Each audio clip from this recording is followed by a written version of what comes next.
Nikki here with a Joe Abercrombie First Law Ultimate Reading Guide.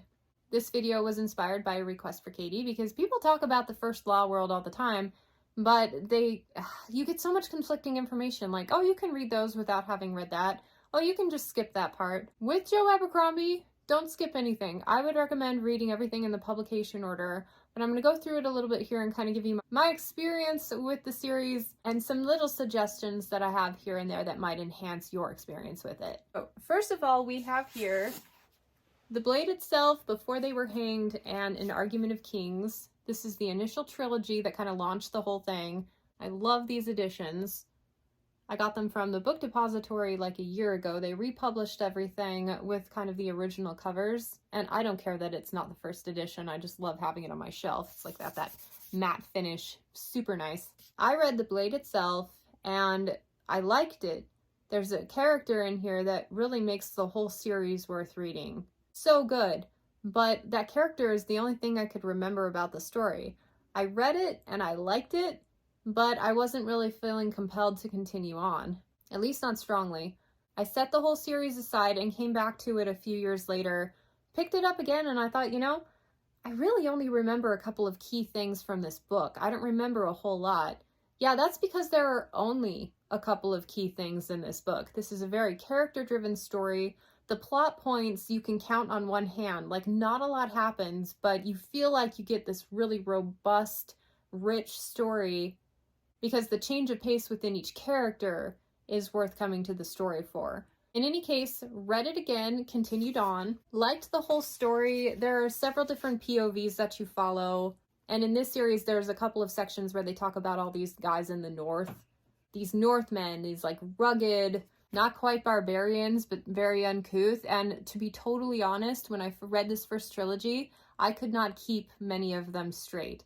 I kept confusing who was who. I could name some names, but I wasn't sure who went along with what.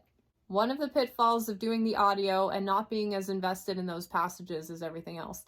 And also, there was kind of like an over arc for this first trilogy that the author was going for, but I think he realized the further he kept writing as far as the rest of the series is concerned, that that's not his real strength. The overarching story is not something you necessarily need to have in a book to make it interesting, and he is living proof of that. However, the story arc in this first trilogy was just okay. I didn't really love it, I didn't hate it, but overall I gave the whole thing about a 4-star, and I gave Glokta, my favorite character, a 5-star. Now we get to the next set of 3 books. We've got Best Served Cold, The Heroes, and Red Country. You ask any Abercrombie fan which one is their favorite, and I swear every person will give you a different answer. There is not a lot of unity among the fandom of which of these is the best one. These are called standalones by most of the fans, but someone in the comments said, it'd probably be more appropriate to call them episodic, and I like that a lot better, because saying they're standalones indicates that you can read them outside of the rest of the series, and I don't agree with that. I feel like it adds so much to the world, and you get characters in these that come straight from the original trilogy, and so if you want to see where some of their storylines end up, you need to read these. So episodic makes more sense, and also they are definitely contained in their own little world apart from that trilogy. Best Served Cold being the most distant from that original trilogy among them. This one is my personal favorite and one of my all-time favorite books. It's kind of a Count of Monte Cristo retelling. It's very dark, it's beautifully written, it's hilarious, and I loved every single thing about this book. It's one of my all-time favorites. I can't wait to read it again. Now, if you read this one, it does highlight a character that you met in the first trilogy, and there are things referenced in here that happened in the first trilogy, so you can't just skip to this one without reading the first set. You have to read that trilogy first for this to have a lot of context, and for you to care about some of the characters. The Heroes, all those Northmen that I couldn't keep straight. This is a book about all of those Northmen, and I tell you what, I remember their names now. This book had such an impact on me in kind of fixating in my brain the difference between all the characters and the meaning each one has behind them. And this also has one of the best battles, like it's a book-long battle, and it gives it from every single perspective. And there's one scene in particular where he bounces around from POVs within a single scene, and it's just brilliant. I was a major fan after having read Best Served Cold, and then was leveled up in admiring his writing style after reading this one, because this is the point with these episodic books where he really finds his stride. He's got a very distinctive writing voice at this point, and the things he's doing are just brilliant, and not to mention they're funny as shit. Red Country. Before joining BookTube, I would have told you that this was probably people's least favorite of the episodic works, but lately I've been seeing a lot of reviews in its favor, as this is their favorite of everything going on. Now, this one, from a setting standpoint, is the most different from everything else. It kind of gave me like a frontier vibe, like US Wild West type of thing going on here, which is very different from the vibe you get from the rest of the series. Why this one is so important is that it kind of culminates events that began in the very first book and kind of gives you a little bit more satisfaction on everything. And you can't read this one without having read Best Served Cold, because there's some tie-ins. It all ties in. And then you get to Sharp Ends, and I'm recommending it now because if you haven't read the first trilogy or all of these 3 episodes, some of the stories in here will spoil the content, so you have to wait. But this, okay, so Best Served Cold is one of my all-time favorite books. This little compilation of short stories also made that very conservative list. I've read 1,700 books, and I only have about 30 or so books on that all-time favorites list, and Joe Abercrombie has 2 of those spots, and one of them is for this. And I would highly recommend experiencing the audiobook version for this. There's an interview at the end with Joe Abercrombie and Stephen Pacey, the guy who does the narration for the entire saga, and it is the funniest thing that I've heard in the last few years. I laughed so hard listening to that. It adds that cherry on top to an already amazing series, and it was so delightful. And there are 2 characters in here who are only minorly mentioned in the rest of the series thus far, Jevra and Shavinia. And the stories, so this is a short story compilation, and so you'll get a short story with those 2, and then it'll switch to something else, and then you'll come back to them and it'll continue their story, and then you switch to something else. One of the funniest things I've ever read. I enjoyed that so much. In fact, my mom wasn't even an Abercrombie fan, and I made her listen to a couple of passages from this book, and she picked up the book and finished it. I loved this so much.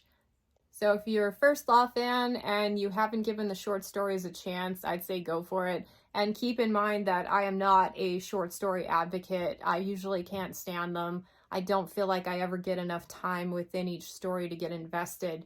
But because this follows a couple of the same characters and bounces back to them occasionally, you do really feel like you've gotten a full-length novella out of it. Totally superb. And then you get into the Age of Madness trilogy. We've got A Little Hatred, A Trouble with Peace, and The Wisdom of Crowds. These are bona fide continuations, kind of like a next generation continuation from The Blade itself and that original First Law trilogy. It takes on much more of an industrial vibe, but you still have all of the same characters and you have a lot of the political workings. I would say his plotting became stronger by this point, so not only do you have that deep introspection of characters, but the external plot is actually moving along quite well. This trilogy was hard for me to read. There was a lot of really gritty things, really unfair things that happen in here, and not to say that the rest of the works don't also have that, but it was particularly poignant here.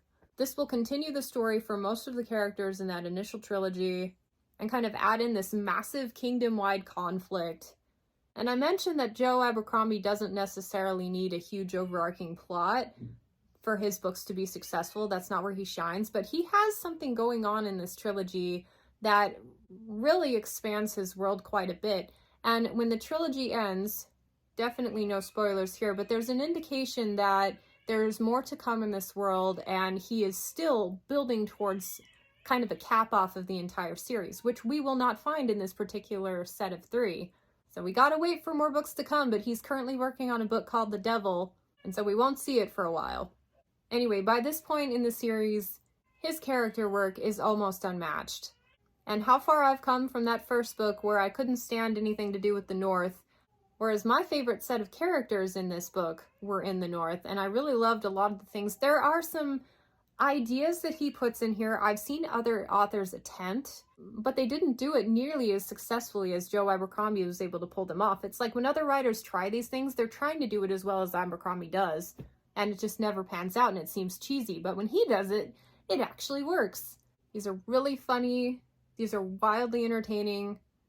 And with every single book, I see his writing style just become more and more refined and very recognizable. As the cadence of his writing and the way he describes things is very much Abercrombie, and it's so distinguishable and recognizable. Awesome. That's my guide to all things Abercrombie. I have really enjoyed reading him over the last couple of years. And honestly, like before joining BookTube, my favorite authors were in order Robin Hobb, Brandon Sanderson, and Brian McClellan. And I am pretty sure that Abercrombie has creeped his way past Sanderson and is on par with Robin Hobb, which I know. I was only planning on making like a couple-minute clip just to kind of give you a reading order, but I'm very excited about this author, clearly. I can't wait to read more from him. I did recently try for my A to Z challenge his Shattered Sea trilogy, young adult, and did not care for it at all.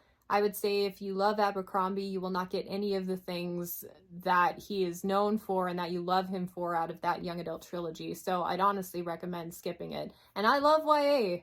I have a whole section in my library full of YA, so it's not just a genre shock that I was facing when I didn't like it as much. It's not bad. It's just not what you signed up for, right? Anyway, thank you for joining me for this one, and I hope to catch you next time. Bye.